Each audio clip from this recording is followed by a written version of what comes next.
வீரம் விளையும் மதுரை மண்ணை வணங்குகிறேன். இந்த மதுரைனாலே உடனே ஞாபகத்துக்கு வரது சீறி பாஞ்சி துள்ளி குதிக்கிற யாருக்கும் அடங்காத காளைகள் விளையாடுற அலங்காநல்லூர் ஜல்லிக்கட்டு தான். நம்ம வைகை ஆறு தான். அழகர் ஆத்துல இறங்குற வைபவம். மதுரை மீனாட்சி அம்மன். இந்த மண்ணோட உண்மையான குணம், உணர்வு பூர்வமான மண் இது. அது மட்டும் இல்ல, இந்த மண்ணில் வாழ்ற மக்களும் அப்படித்தான், உணர்வு பூர்வமான ஆளுங்க.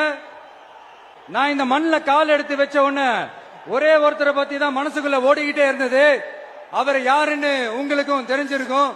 சினிமானாலும் சரி, அரசியல்னாலும் சரி, நமக்கு ரொம்ப ரொம்ப பிடிச்சது புரட்சி தலைவர் எம்ஜிஆர் அவர்கள் தான். அவரோட பழகிறதுக்கு எனக்கு வாய்ப்பு கிடைக்கல. ஆனா அவரை மாதிரியே குணம் கொண்ட என்னுடைய அண்ணன் புரட்சி கலைஞர் கேப்டன் விஜயகாந்த் அவர்களோட பழகிறதுக்கு எனக்கு நிறையவே வாய்ப்பு கிடைச்சது. அவரும் இந்த மதுரை மண்ணை சேர்ந்தவர் தானே, அவரை மறக்க முடியுமா? தமிழ்நாட்டு மக்கள் உணர்வுபூர்வமா உண்மையா நம்ம பக்கத்திலே நிக்கிறவங்க. அதுக்கு ஒரு மிகப்பெரிய அடையாளம் தான் இந்த மதுரை மண்.